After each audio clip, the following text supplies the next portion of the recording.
finally, it's time to talk about the vestibular system. I want you to watch the video on inertia in the Blackboard folder before watching the rest of this video. So equilibrium is the awareness and monitoring of the position of the head. It's monitored by the vestibular apparatus, which includes the utricle, the saccule, and the semicircular ducts. That information is sent to the brain. It helps us keep our balance. It also helps keep our vision oriented and helps with proprioception, allowing us to coordinate both the mechanoreceptors and visual receptors to see where we're at in space. The utricle and the saccule detect static equilibrium and linear acceleration, whereas the semicircular ducts detect angular acceleration. So as we look at the vestibule, the entranceway to the inner ear, the macula is the receptor for static equilibrium and linear acceleration.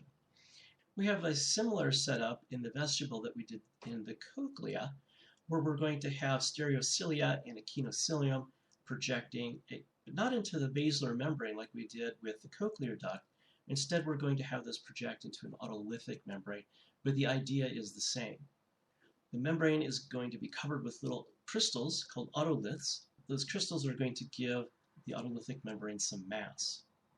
As the head is tilted, the otolithic membrane is going to shift, and that's going to bend the stereocilia that are embedded within it, and that's going to cause a depolarization of the hair cells and cause them to increase their neurotransmitter release. If we bend the stereocilia in the other direction, then that's going to cause a decrease in the release of neurotransmitter. Here you can see the macula. This is oriented on a horizontal plane. Here's our stereocilia and our echinocilium and our otolithic membrane with the otoliths to give it some mass here. So imagine you're at a stoplight. You're in your car, and the light turns green, and you stomp on the accelerator.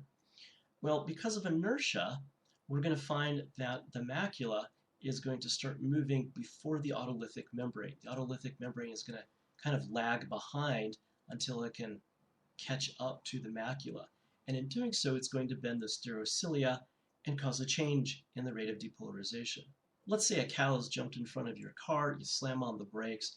That's going to cause the macula to stop, but the otolithic membrane, because of inertia, is going to keep on traveling. That's going to bend the stereocilia the other way and cause the opposite reaction in the release of neurotransmitters. So here's the macula in the upright position. You can see all of our stereocilia and echinocilium embedded within the otolithic membrane. If you're not moving your head or accelerating, then everything is still. The hair cells are going to depolarize, but kind of at a set frequency, a base frequency.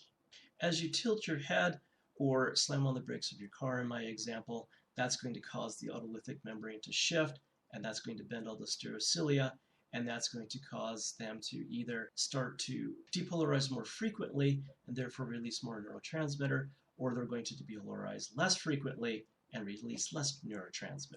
The ampulla is set up very similar to our two other structures. We have the base of the semicircular canals, and they have a region called the ampulla. The ampulla contains a special sensory apparatus called the crista ampullaris that contains hair cells and supporting cells. There's, you've guessed it, stereocilia and echinocilium of the hair cells, and they're embedded within a gelatinous cupula. When the head starts to rotate, the cupula is going to bend. That's going to go ahead and push the hair cells in one direction, causing a change in the rate of depolarization. And then if we bend the cupula in the opposite direction, we're going to bend the stereocilia the opposite way and cause the opposite reaction in the rate of depolarization.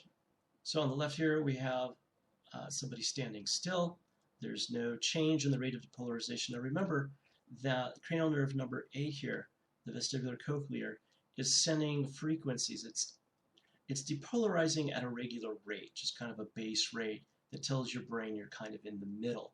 And then as you start to move or rotate your head, the endolymph that we're going to find inside of the semicircular canals is going to tend to remain in place, whereas the cupula is moving past it, but that's going to cause the cupula to bend, which will then bend the stereocilia and cause a change in the rate of depolarization. Signals from the macula or the crista ampullaris are conveyed by the vestibular branch of cranial nerve 8. And these axons are going to go to the vestibular nuclei and help control reflexive eye movement and balance.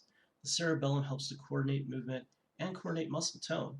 And then after we've taken care of balance, the vestibular nuclei or the cerebellum are then going to send the signals to the thalamus, which will then send our tertiary neurons up into the cortex, where we can then perceive how the balance is doing.